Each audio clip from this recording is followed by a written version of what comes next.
حقوق اللہ کے معاملے میں اللہ سبحانہ و تعالیٰ یہ فرماتا ہے کہ یہ میرا حق ہے، میں چاہوں تو اپنے بندے کو معاف کر دوں، چاہوں تو میں اس پر سزا دوں، لیکن جو حقوق العباد کا معاملہ ہے تو فرمایا کہ یہ اس وقت تک معاف نہیں ہوں گے کہ جب تک وہ خود جو شخص وکٹم ہے، جس کے ساتھ زیادتی ہوئی، ظلم ہوا، جب تک وہ نہ معاف کر دے گا، یعنی وہ عورت ہے یا وہ مرد ہے۔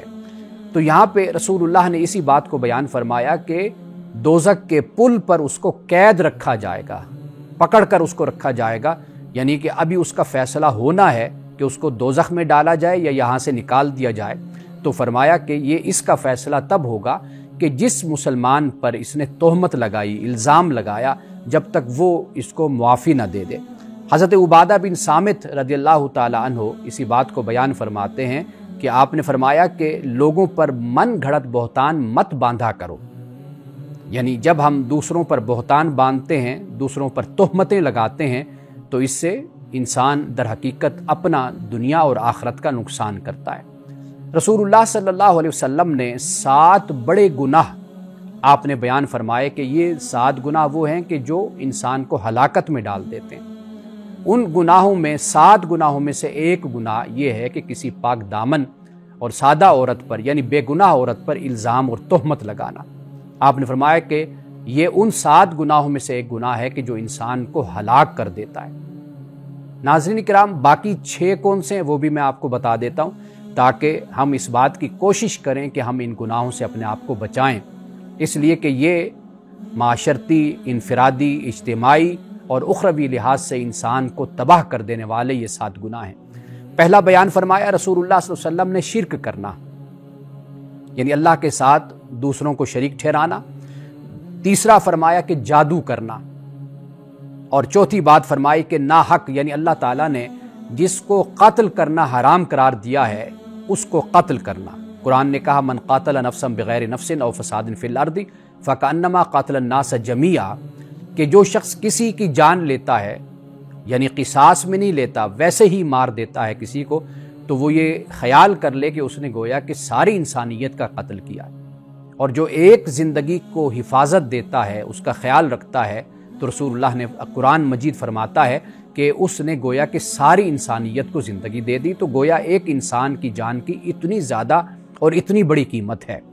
اور اس کے آگے رسول اللہ صلی اللہ علیہ وسلم نے فرمایا، آپ نے فرمایا کہ سود کھانا، یہ بھی اس میں شمار کیا کہ سود، اکل الربا، سود کھانا، سود لینا، فرمایا کہ یہ بھی ہلاک کر دینے والا گناہ ہے، برائی ہے۔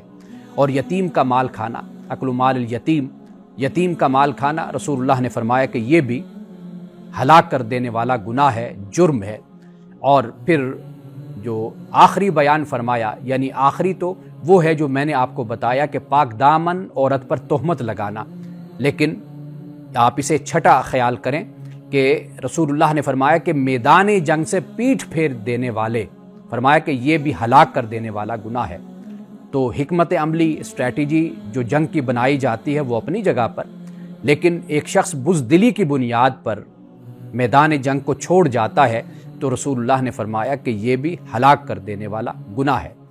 رسول اللہ نے تمام زندگی ہمیں اسی بات کی تلقین فرمائی ہے، اور قرآن مجید نے جہاں پر تہمت اور الزام کا ذکر کیا وہاں پر اللہ پاک نے یہ بھی بیان فرمایا کہ ان الذین یحبون ان تشیع الفاحشۃ فی الذین آمنوا لہم عذاب فی الدنیا والآخرہ، فرمایا کہ جو لوگ فاحشہ کو پھیلانا پسند کرتے ہیں ایمان والوں میں، یہ وہ لوگ ہیں کہ دنیا اور آخرت میں رسوائی ہے ان کے لیے۔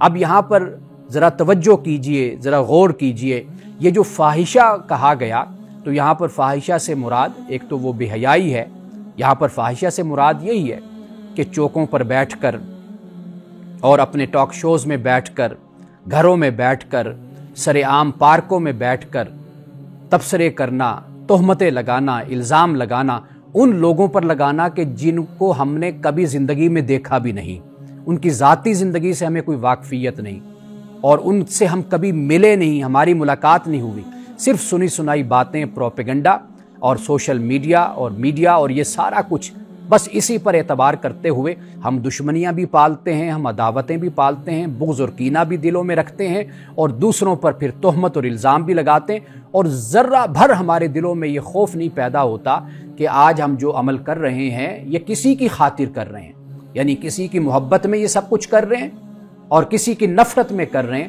یہ جو کچھ بھی کر رہے ہیں یہ سب کچھ کل ہمارے ہی گلے پڑے گا، ہمیں ہی خدا کو جواب دینا ہوگا۔ تو آج اگر ہم اس بات پر غور کریں اور سیرت رسول صلی اللہ علیہ وسلم سے کہ اس گوشے سے جو آج ہمیں تعلیم اور سبق ملتا ہے، ناظرین اکرام، وہ سبق یہ ہے کہ ہمیں ہمیشہ احتیاط کرنی چاہیے، پرہیز کرنا چاہیے، اور اپنے کسی مسلمان بھائی پر، کسی بہن پر ہمیں الزام نہیں لگانا چاہیے، تہمت نہیں لگانی چاہیے۔ آپ یہ دیکھیے کہ سب سے پہلے ہم انسان ہیں، اور انسان کے بعد، انسان ہونے کے بعد پھر ہم مسلمان ہیں۔ ہم جس سے لڑ رہے ہیں، جس پر تہمت اور الزام لگا رہے ہیں، وہ ہمارا مسلمان بھائی ہو سکتا ہے، وہ اپنا پاکستانی بھائی اور بہن ہو سکتی ہے، وہ ایک انسان ہو سکتا ہے۔ تو ہمیں ہمیشہ اس بارے میں محتاط رہنا چاہیے کہ یہ لوگ جن کی خاطر ہم مر رہے ہیں، مٹ رہے ہیں، جن کی خاطر ہم یہ سب تہمت اور الزام کا کلچر پیدا کرتے ہیں، کل ان میں سے کسی نے بھی خدا کی بارگاہ میں ہمیں چھڑانا نہیں ہے، ہماری آزادی نہیں ہوگی۔ ان میں سے کسی نے آگے بڑھ کر ہمیں خدا کی بارگاہ میں سفارش کر کے آزادی نہیں دلوانی۔ اللہ نے ہم سے ہمارے کردار، اخلاق اور ہماری ہی زندگی کے بارے میں پوچھنا ہے، تو لہٰذا آج ہم احتیاط کریں گے تو کل خدا کی بارگاہ میں ہم سرخرو ہوں گے۔ ناظرین کرام، یہاں وقت ہوا چاہتا ہے ایک بریک کا، ہمارے ساتھ رہیے۔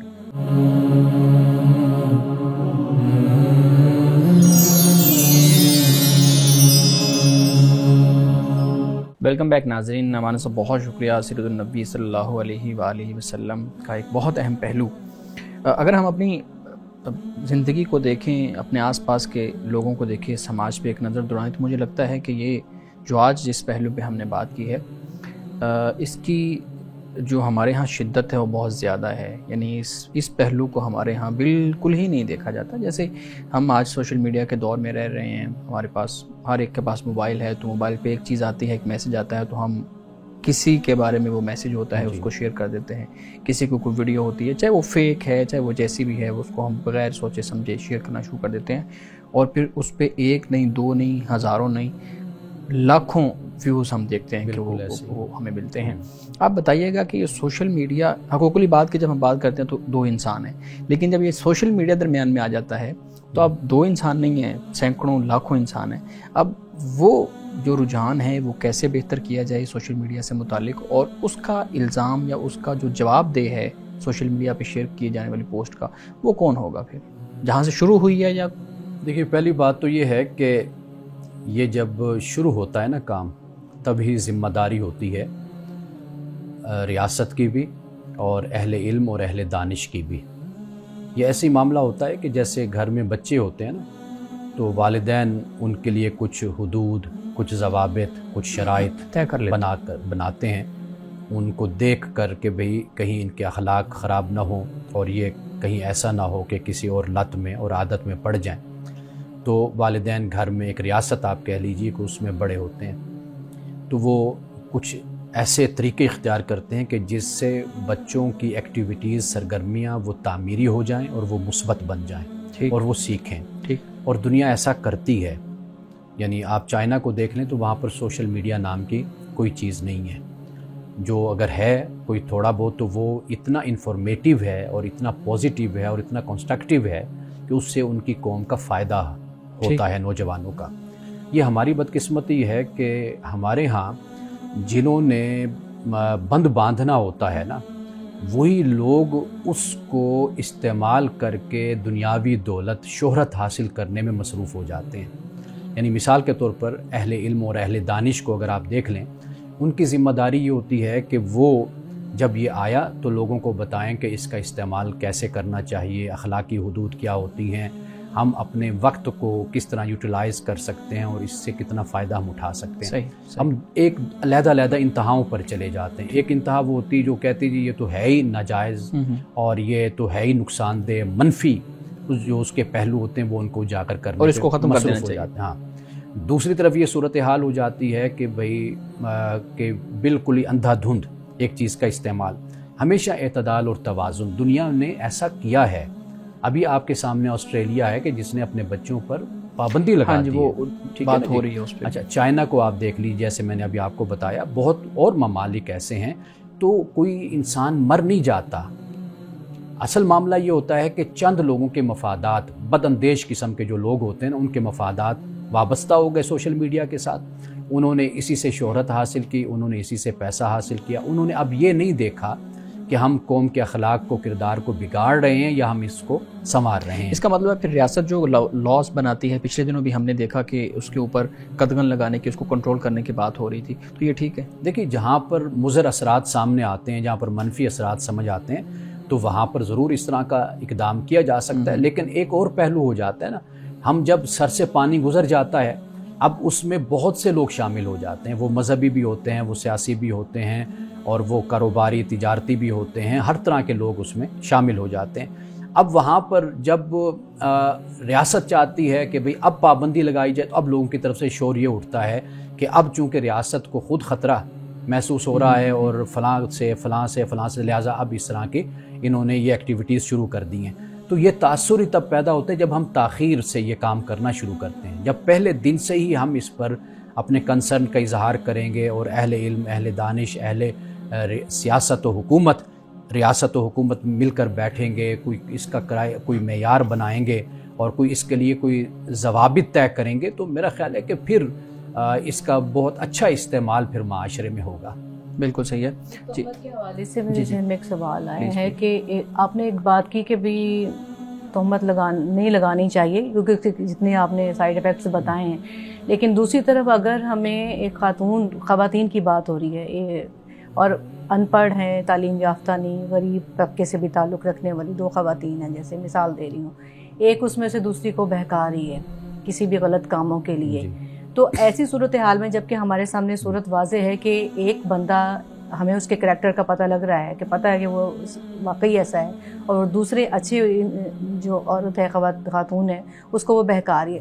ایسے معاملے میں ہمیں اس خاتون سے الرٹ کرنے کے لیے کیا خبر کو کسی گروپ کی شکل میں، جس سے، کیونکہ وہ ایک ورکنگ کلاس سے تعلق رکھنے والی خاتون ہے، جی ٹھیک ہے، تو اس کے متعلق خبر بتانی چاہیے، پھیلانی چاہیے، تاکہ دوسرے بھی الرٹ ہوں اس حوالے سے. یہ بالکل مختلف پہلو ہے. یعنی تہمت تو ہے نا کہ جس میں کوئی حقیقت ہی نہیں ہے. جی ہاں. اچھا، اسی طرح آپ ایک اور مثال سے میں بات یہ سمجھاتا ہوں کہ جیسے غیبت ہے، بیک بائٹنگ ہے. اب آپ نے دیکھا کہ ایک لڑکے کا رشتہ آیا، اس لڑکے اور خاندان سے آپ کو واقفیت ہے، آپ جانتے ہیں کہ بھئی یہ لوگ اچھے نہیں ہیں. اب وہ لڑکی والوں کے سامنے پہلی دفعہ گئے اور بڑے اپنے آپ کو اچھا ثابت کر کے بناوٹی انداز میں بیٹھے اور بات کر رہے ہیں. اب آپ کو پتہ ہے، اب آپ یہاں پر اگر نہیں بولتے اس خیال سے کہ جی غیبت نہ ہو جائے، تو یہاں پر تو غیبت کا معاملہ ہی نہیں ہے. یہ تو بلکہ آپ ان کے شر سے، ان کے فساد سے آپ ایک خاندان کو آگاہ کرنا چاہ رہے ہیں. یہ تو نیکی کا کام ہے. اسی طرح جو آپ نے جس طرف اشارہ کیا، اگر ایک گروپ میں اس خاتون کے بارے میں یہ بتا دیا جائے کہ وہ یہاں پر آئی، ہمارے پاس اس نے کام کیا، ہمارا تجربہ ہے کہ اس نے ہمیں لوٹا ہے، ہماری غیر موجودگی میں ہماری چیزیں چرائی ہیں، یا اس نے جو بھی کردار اخلاقی حوالے سے، جیسے دوسروں کو بہکانا، پھسلانا، ان کو اخلاقی حوالے سے بھی کرپٹ کہہ لیجئے، اور کئی خرابیاں ہیں اس میں، تو اس سے آگاہ کرنا یہ تو کوئی تہمت نہیں ہے نا. یہ تو حقیقت حال ہے کہ جس سے آپ کو نقصان پہنچا. آپ یہ چاہتے ہیں کہ بھئی 10 لوگوں کو نقصان نہ پہنچا، اس سے لوگ واقف ہو جائیں، تو یہ تو جائز ہے. بالکل صحیح ہے. اچھا مولانا صاحب، آج جو جمعہ اسپیشل میں ہم ایک خاص موضوع پہ گفتگو کرتے ہوتے ہیں. جی. آج کا جو موضوع ہے وہ بہت اہم ہے، خاص طور پہ نوجوان بچوں اور بچیوں کے حوالے سے. ہم دیکھتے ہیں کہ نوجوان بچے ہیں، بچیاں ہیں، وہ اپنی تعلیم کے لیے، اپنے کیریئر کے لیے جب لگے ہوتے ہیں، تو جو شادی والا عنصر ہے، جو نکاح والا جو ایک معاملہ ہے، اس کو پھر آہستہ آہستہ وہ یا خود بخود لیٹ ہوتا جاتا ہے، یا وہ خود اس میں تاخیری حربے اپنا رہے ہوتے ہیں، تاخیر کرنا چاہ رہے ہوتے ہیں. اس پہ ہم بات کریں گے. آپ بتائیے گا کہ ہمارے ہاں جو یہ والا معاملہ ہے، اگر اس کو مسئلہ کہیں تو پھر بھی میرے خیال میں تو کچھ لوگوں کے نزدیک تو یہ مسئلہ ہے ہی نہیں، اور کچھ لوگوں کے نزدیک یہ مسئلہ ہے. کچھ لوگ کہتے ہیں کہ یہ تو ایک ہیومن چوائس ہے کہ آپ کچھ بھی کر لیں. تو آپ بتائیے گا کہ واقعی ہی جو شادی میں تاخیر کا معاملہ ہے وہ کوئی ہمارے سماج کے لیے مسئلہ ہے، اور اس سے ہمارے سماج کو کیا نقصانات ہو سکتے ہیں یا فوائد ہو سکتے ہیں؟ دیکھیے پہلی بات تو یہ ہے کہ اگر ہم اسلام کی بات کریں نا، اسلام کو جو فکر مندی ہے اسلام کی، وہ ہے آپ کے کریکٹر اور کردار سے، اخلاق سے. یعنی اسلام یہ چاہتا ہے کہ انسان اخلاق میں، کردار میں طہارت اور پاکیزگی کی زندگی گزارے. یعنی اس کے جو ایکسٹرا میریٹل ریلیشن جو ان سے ہیں وہ نہیں ہونے چاہیے، کیونکہ یہ روحانی طور پر اور اخلاقی طور پر اور معاشرتی طور پر یہ تباہ کن ہے. ٹھیک، یہ اصل اسلام کا یہ نقطہ نظر ہے اور یہ پوائنٹ ہے جو ہمیں ذہن میں رکھنا چاہیے. اسلام ہماری پاکیزگی چاہتا ہے، تزکیہ نفس اسلام یہ چاہتا ہے. اب جہاں پہ یہ خرابی پیدا ہوتی ہے وہاں پر اسلام جو ہے وہ ہمیں سمجھاتا ہے، ہمیں روکتا ہے کہ بھئی یہ کام جو کر رہے ہو یہ غلط کام ہے، یہ نہیں کرنا. ٹھیک، ایک تو یہ بات ہوگی. یعنی اسلام کی جو تعلیم ہے نا وہ آفاقی تعلیم ہے، وہ ہر زمانے کے لیے ہمیں اس چیز کو مد نظر رکھنا ہے، ایک بات. دوسری بات یہ ہے کہ جو ہمارے معاشرے کا مسئلہ ہے نا وہ ہے اصل جو مڈل کلاس طبقہ ہے، مڈل کلاس جو ہے اصل میں وہ بڑی مشکل میں ہیں. وہ اپنے بچیوں کو تعلیم دلواتے ہیں اور بھاری تعلیم دلواتے ہیں، یعنی اپنا سب کچھ آپ کہہ لیجئے اپنی اولاد پر لگا دیتے ہیں. صحیح. اب معاملہ یہ ہوتا ہے کہ پاکستان میں ایک تو جاب روزگار کا بہت بڑا مسئلہ پیدا ہو جاتا ہے. دوسرا یہ کہ جو بچے کالج میں یونیورسٹی میں پڑھتے ہیں تو ان کا ذہن پھر اسی طرح ہی پروان چڑھتا ہے. بالکل صحیح. وہ اس پر کبھی تیار نہیں ہوتے کہ ہمارا سٹیٹس، ہماری کلاس، ہمارا طبقہ کیا ہے، کہ آیا کہ ہم کیا اس لیول کے ہیں، اس کلاس کے ہیں کہ ہم اپر کلاس میں جا سکیں یا وہاں سے کوئی رشتہ ہمارے لیے آئے اور ہم ایکسیپٹیبل ہوں. یہ ان کے لیے بہت بڑی مشکل پیدا ہو جاتی ہے. اپنی کلاس میں وہ رہنا نہیں چاہتے اور اپر کلاس ان کو قبول نہیں کرتی. صحیح. ان کے مڈل کلاس ہونے کی وجہ سے، ان کے متوسط طبقہ ہونے کی وجہ سے یہ سب سے بڑی مشکل، اگر آپ غور کریں گے نا آپ کو کئی بچوں اور بچیوں کی شادی نہ ہونے کی سب سے بڑی وجہ یہ نظر آئے گی. تعلیم ہے، سب کچھ ہے، لیکن خواہش یہ ہے کہ جس نے کالج یونیورسٹی میں دیکھا، لوگوں کو گاڑیوں پر آتے ہوئے دیکھا، لوگوں کو پیسوں کے ساتھ دیکھا، اب وہ ان کا ذہن وہی ہے، یعنی وہی لیول ان کا بن گیا، دوستیاں بن گئی، تعلقات بن گئی. اب ان کی ایکسپیکٹیشن یہ ہے کہ ہم اسی لیول میں ہی جائیں گے تو ہم ٹھیک رہیں گے، ورنہ نہیں. تو جہاں سے پھر مشکلات پیدا ہونا شروع ہو جاتی ہیں اور بچیوں کے اور بچوں کے انکار کرنے کی اکثر وجہ یہی ہوتی ہے. یعنی وہ اپنی زمین کو نہیں دیکھتے، وہ بلکہ یہ چاہتے ہیں کہ ہمیں کوئی اس یہاں سے اٹھا کر اوپر لے جائے. تو پاکستانی معاشرے میں ایسا ہوتا نہیں ہے.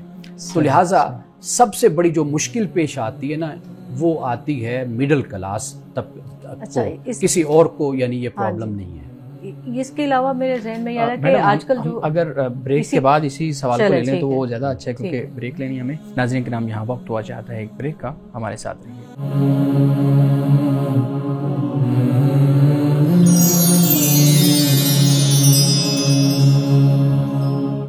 ویلکم بیک ناظرین. جی میڈم آپ کچھ سوال کرنا چاہ رہی تھی. جی میں یہ پوچھنا بلکہ ایڈ کرنا چاہتی ہوں کہ اس میں ایک ریزن یہ بھی ہے کہ ڈرامے، فلمیں، سوشل میڈیا اس نے اپنا بہت بڑا کردار ادا کیا ہے رشتوں میں ناکامی میں، کیونکہ لڑکیاں اپنی گراؤنڈ ریئلٹی کو نہیں دیکھتی ہیں کہ ہماری بیس کیا ہے، ہم کس طبقے سے تعلق رکھ رہے ہیں اور ہمارے ارد گرد کا کیا ماحول ہے.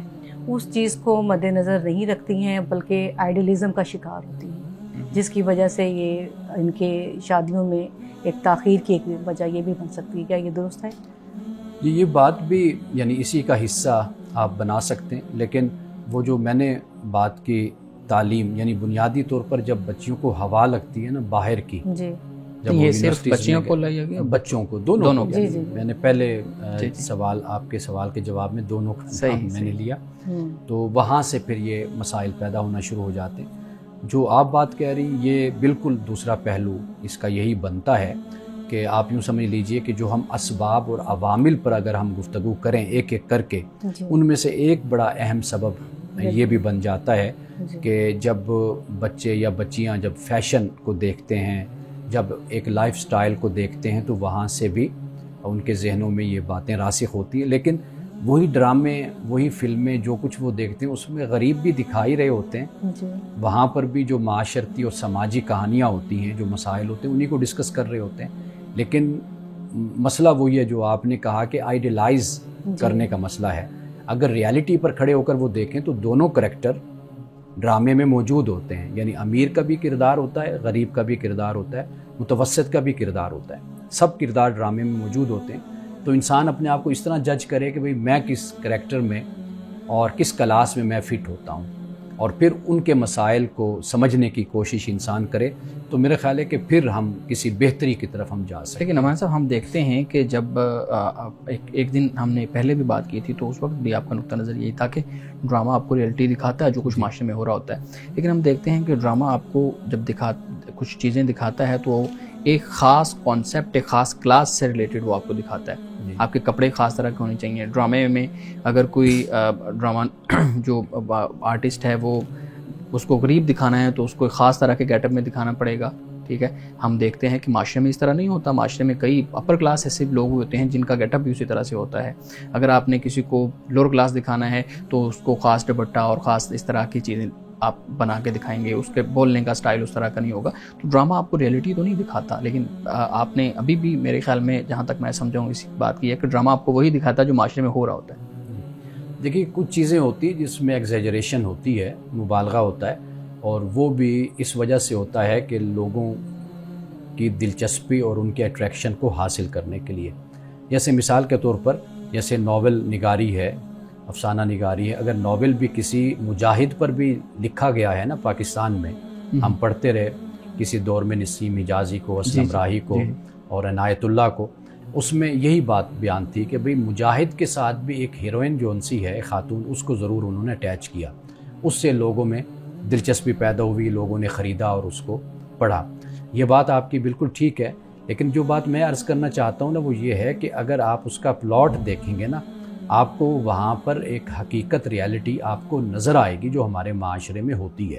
ٹھیک, یعنی مثال کے طور پر جو مسائل کالج کے یونیورسٹی کے ہوتے ہیں وہ مسائل آپ کو وہاں پر نظر آئیں گے ڈراموں میں.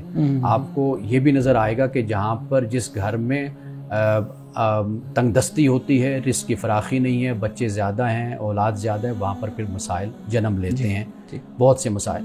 اچھا, پھر امیر لوگ ہیں, ان میں جو مسائل پیدا ہوتے ہیں نفسیاتی حوالے سے پیدا ہوتے ہیں, یا پھر وہ چونکہ مال اور دولت ان کے پاس کثرت کے ساتھ ہوتا ہے تو وہ اس چیز کی پرواہ نہیں کرتے, وہ بے راہ روی کے راستے پر چلتے ہیں اور گناہ کے راستے پر چلتے ہیں. وہ چیز بھی آپ کو وہاں پر نظر آئے گی.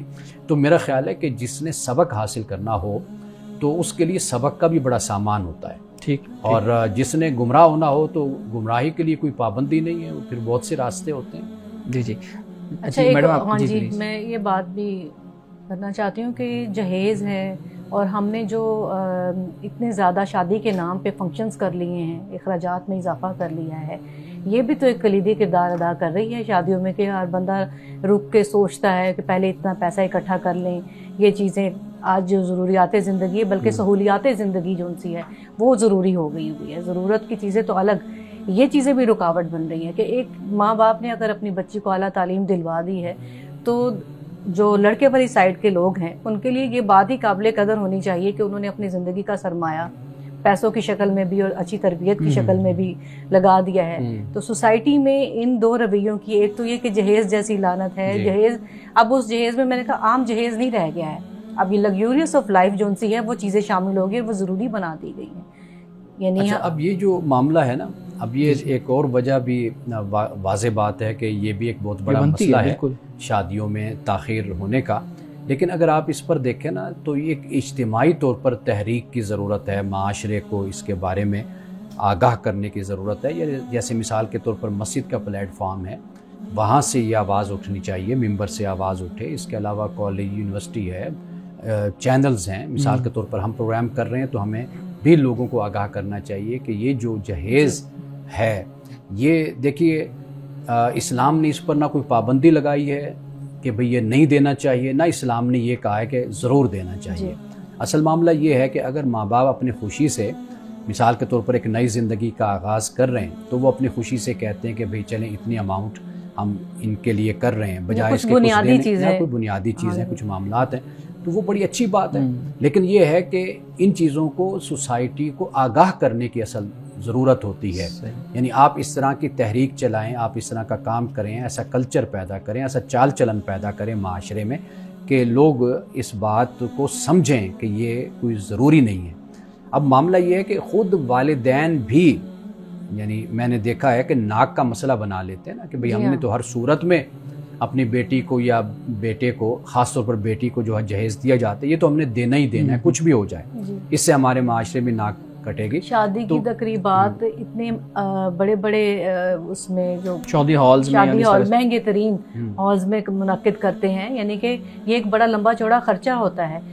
ہم نے، ہماری حکومت نے کئی مرتبہ پچھلے دہائیوں میں اگر ہم دیکھیں تو ون ڈش پارٹی، بلکہ ڈش بھی ختم کر دیا، اونلی ڈرنک بھی تھا کہ بھی صرف پانی دیا جائے۔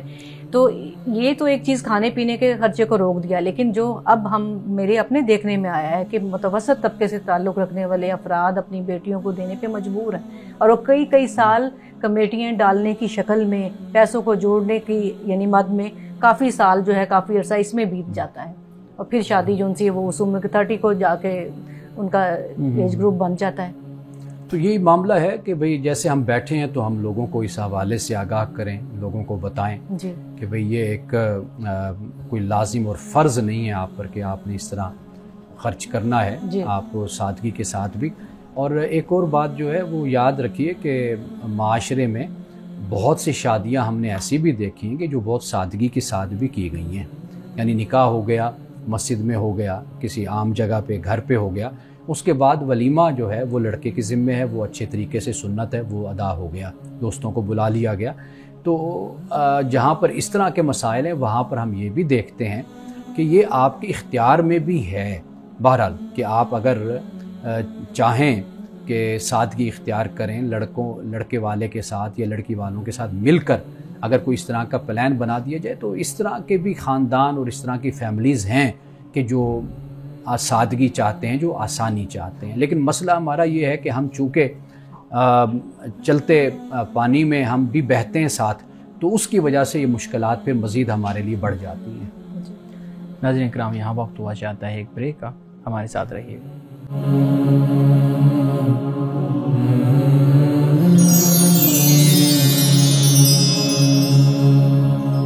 ویلکم بیک ناظرین۔ امانت صاحب، بات چل رہی ہے کہ ہمارے ہاں جو شادی میں تاخیر ہے اس پہ کیا کیا مسائل ہوتے ہیں، ان کی کیا کیا وجوہات ہیں۔ اچھا، ہم دیکھتے ہیں جو آپ نے بات کی، میں اس سے تھوڑا اختلاف کروں گا کہ ہمارے ہاں لڑکا یا لڑکی اپر کلاس کو جب دیکھتے ہیں، اپنی خواہشات کا اظہار کرتے ہیں تو اس کو پورا کرنے کے لیے پھر ٹائم لگاتے ہیں۔ تو امانت صاحب دیکھتے ہیں ہم تو کہ ایک ہی کلاس کے لوگ ہیں، وہ کسی دور میں کلاس فیلو رہے یا کسی دور میں کولیگ رہے، اب دونوں اپنے اپنے گھروں میں ہاسٹلز میں رہ رہے ہیں، ڈیسائیڈ کیا ہوا ہے کہ ہم نکاح کریں گے، لیکن 2024 میں نہیں 2027 میں جا کے کریں گے، یا اتنی دیر بعد ہم کو نکاح کریں گے۔ اب اس میں تو کوئی مسئلہ نہیں، اب دو لوگ جو الگ الگ رہ رہے ہیں، اپنے اخراجات برداشت کر رہے ہیں، وہ اکٹھے رہ کے اپنے اخراجات برداشت کرنے کی بالکل جو ہے نا وہ ضرورت محسوس نہیں کرتے اور خوف کھاتے ہیں، اور یہ خوف آپ کو آج کل کے نوجوان میں نظر آتا ہے۔ اس خوف کی کیا وجہ ہے؟ اس کی وجہ انسیکیورٹی ہے۔ کس چیز کی انسیکیورٹی؟ انسیکیورٹی اپنے مستقبل کی، فیوچر کی، اور اپنے مسائل۔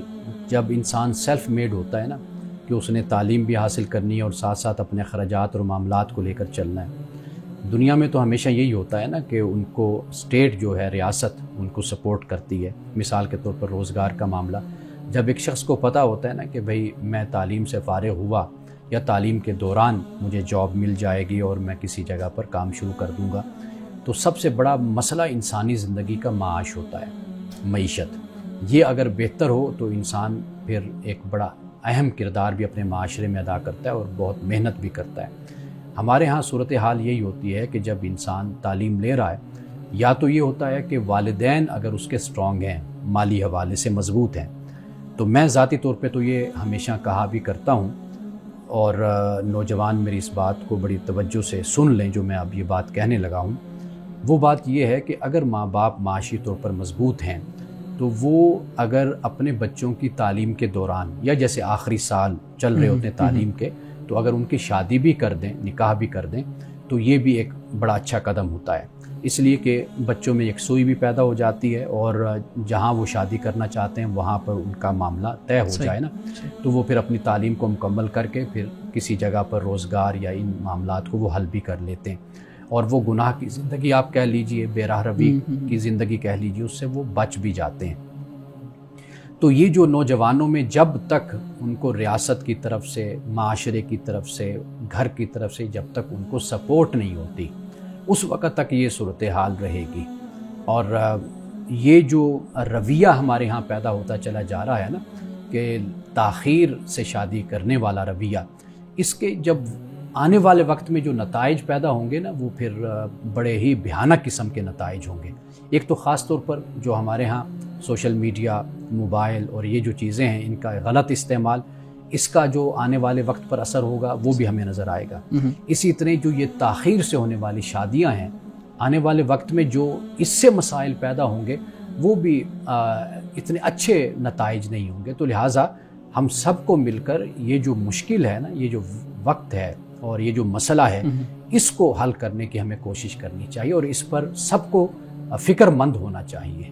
ٹھیک ہے. ہمارا صاحب ایک سوال پوچھنا چاہتی ہوں کہ اب اگر ایک خاتون اپنے شوہر سے زیادہ پڑھی لکھی ہے، زیادہ ٹیلنٹڈ ہے، شادی تو ہو گئی، اب کوئی ایسا طریقہ بتائیں، کیونکہ یہ ذہنی طور پہ جو ایک سٹیپ آگے یا کئی سٹیپ آگے ہونا ہوتا ہے اپنے شوہر سے، اور ہمارے یہاں یہ کہ گھر کا سربراہ چونکہ مرد ہوتا ہے تو اس کی سپرمیسی کو وہ مطلب چیلنج کرنے والی مطلب یہ ہوتا ہے کہ وہ ایکسیپٹ کرنے کو تیار نہیں ہوتی کہ میں آپ سے زیادہ ٹیلنٹڈ ہوں.